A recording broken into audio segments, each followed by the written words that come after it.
Hey, welcome to Caritas Querens.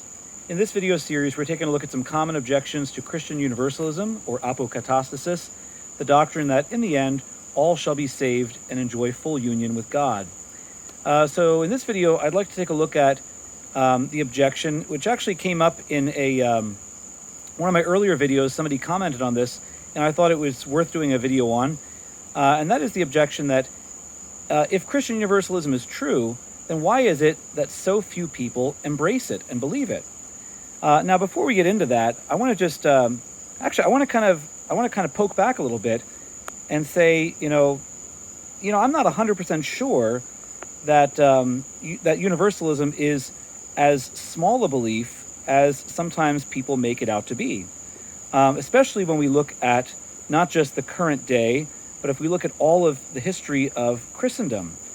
For instance, there's a lot of historical evidence to suggest that in the early days of the church, roughly the first 4 or 5 centuries especially, that universalism may have been the majority opinion, or at the very least that it was a very prevalent opinion in the church.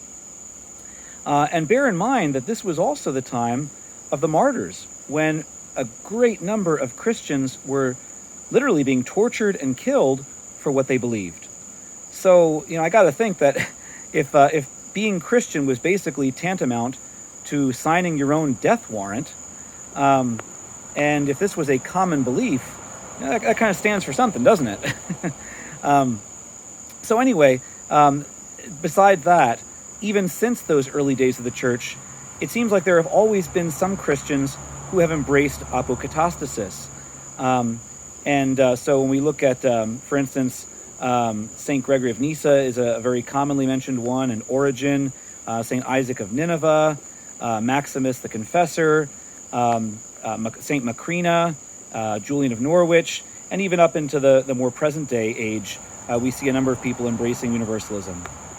I'm not so sure it's fair to say that universalism is this tiny little kind of fringe movement or something like that, because we have the evidence of even some great Christians like St. Augustine, who come right out and say basically that it's very common in his day.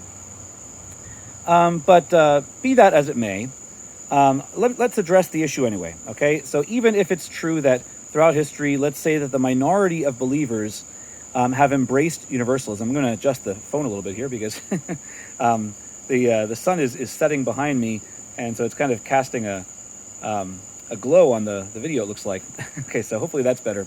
Anyway, so let's assume, let's give other people the benefit of the doubt, and let's assume that throughout history, if we were to count up how many believers are universalists and how many do not believe in universalism, let's say that universalism is a minority opinion. Okay, fine. Does that therefore disqualify universalism as a Christian belief? Well, I would say no, and here's why. Because throughout history, we see many periods in which there have been some beliefs that were denied by believers, even commonly denied by a majority of believers. So I'm thinking, for instance, of the time of the Arian heresy, when there's documented evidence that large groups, perhaps the vast majority of Christians, held to some form of Arianism, which taught that Jesus was not, in some way, not fully God, not fully equal to the Father, of the same nature as the Father. The difference is, though, that in the Arian heresy, they were not denying that Jesus was human. So they were holding to something that had been believed for a long time, and there was some debate, there was some doubt about whether Jesus was also God. And finally, that was resolved at the First Ecumenical Council, the First Council of Nicaea, in I think it was 325 AD. And then those who truly believed, embraced that, embraced the wholeness of the faith. So in a sense, it wasn't so much that they were denying, or that they were denying something. It was that their faith was incomplete. Yes, maybe they were denying that Jesus was truly God, but there was some doubt about it and some debate about it. And once it was made clear, once it was argued out, then the faith was more complete, and they were able to embrace that with greater confidence.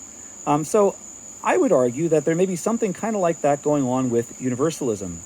That at the present day, many people, it's not so much that they don't want to believe in universalism as that they just, they believe in an endless hell, and they can't see how to reconcile the two.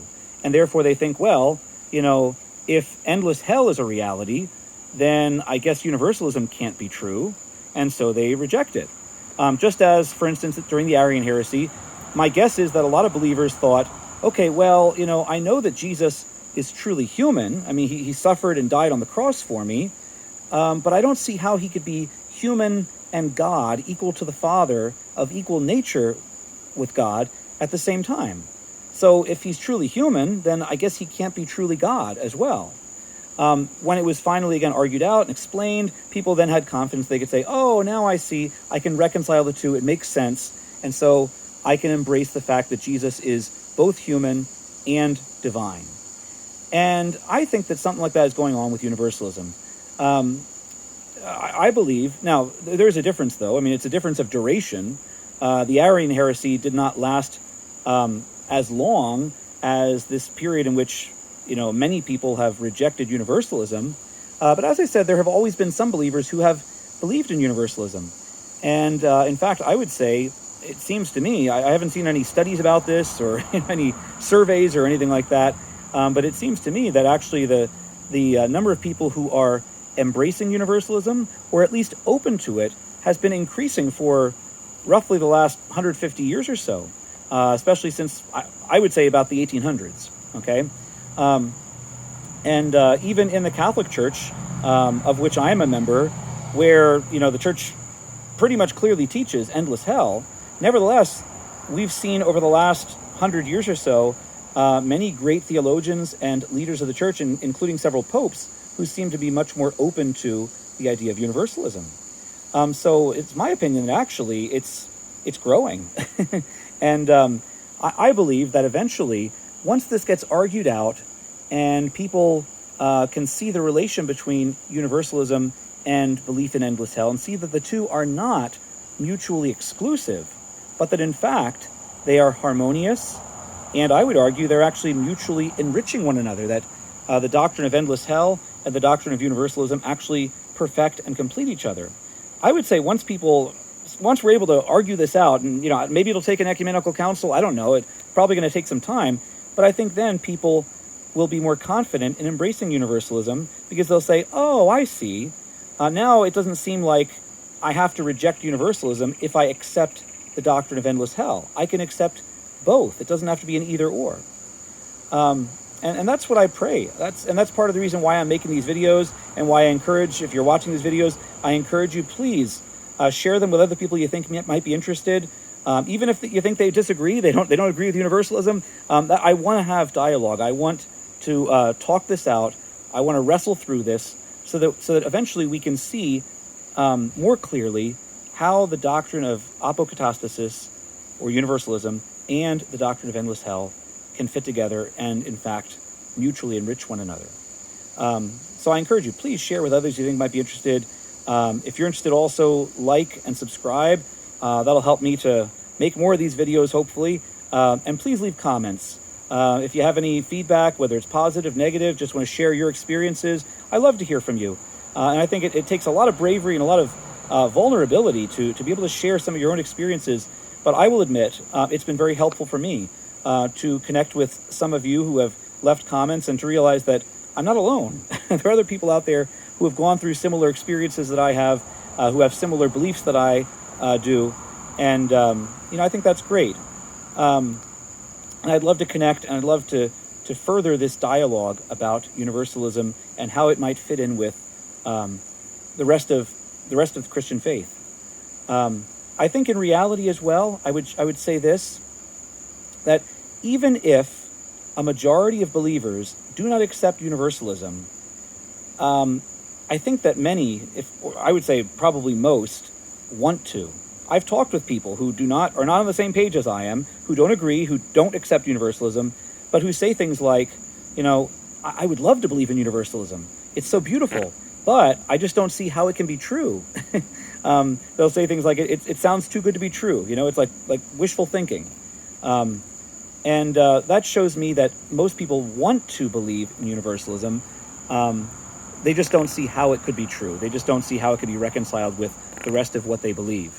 And I think really, fundamentally, I think it goes even deeper than what we consciously accept or consciously believe. I think a lot of it really goes down into innately what is in our heart. I think that most people, in fact, I would say I think all people really, really deep down want everyone to be saved. Some people just don't realize it. Some people have convinced themselves against it, have convinced themselves that it's actually better not to want everyone to be saved. But I think deep down, everybody really wants everyone else to be saved. Because, who wouldn't? What do I have to gain by having a bunch of people in hell? In fact, one of the beliefs of, at least in the Catholic Church, and I think most Christians, is that part of the joy of heaven is not just being in total union with God, but in being in total union with one another, being in total union with other believers, that, in fact, every other saint in heaven, their happiness and their presence there will add to my happiness. So even if you just want to be selfish about it, why wouldn't I want more people in heaven? Because it's just multiplying my own joy, my own bliss in heaven, in some way. So anyway, thank you for watching this. And if you enjoyed this, if you found it helpful, please like and subscribe, share it with others you think might be interested, and leave a comment if you feel so inclined. And until next time, adios.